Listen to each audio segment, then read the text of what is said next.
Okay, Vintage Stylist Dianna Prince, and I'm back, and we are at the end of our journey on the second part of your personal styling and recreating new looks and revamping your wardrobe. So the last thing I wanted to, because it's not always the funnest thing, because when you discover all the things you have that you get to keep, then that's like great. But then now we're going to go through your closet and take away things that you're never going to wear again. I can't stress this enough. This will be in writing within the course.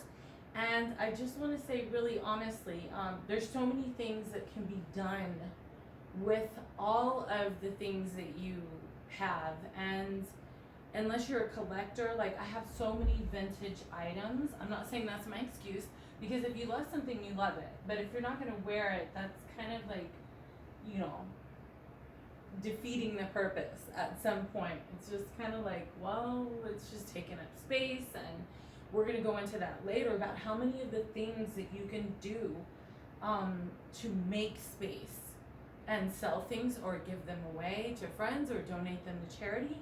And then you can create space. You can maybe put a few dollars in your pocket if you're selling things.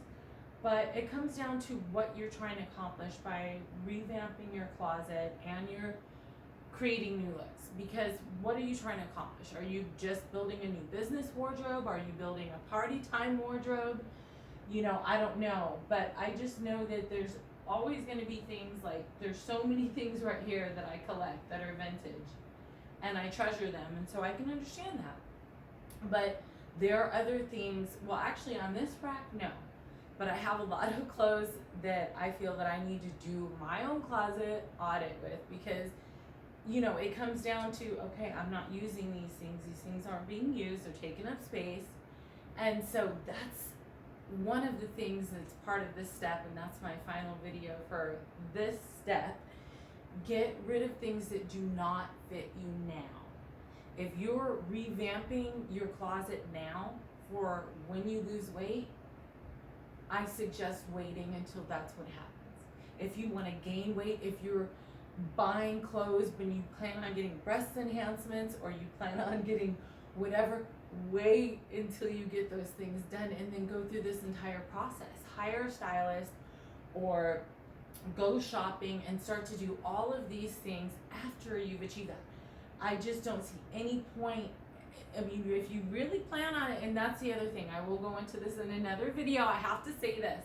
If there is a piece of clothing that has inspired you to lose weight or to gain weight or to alter a certain part of your body, and you're really determined and you hold on to it, but I'm saying everything else doesn't fit, it doesn't make sense to hold on to those things. That's my point. As a stylist, come to me, go to a stylist, invest more money, and, you know, go through your closet when you're ready to get rid of things. I know it's difficult, but it's really, really important, because, you know, if they're not being utilized, then they can be utilized in other ways. That's my whole point. So to cut down, because, and, you know, essentially you're going to buy new clothes. That's going to be one of the next steps, is when you start to buy clothes and you start to incorporate everything together with what you've kept.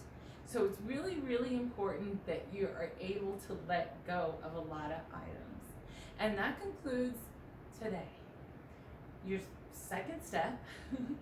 And you got 8 more steps to go. And so I'll be back with your third step next time. You've done your measurements. Now it's time to get rid of things and keep things that are wardrobe staples that you feel you're going to use often and that fit you. And this has been Vintage Stylist. I'll see you next time.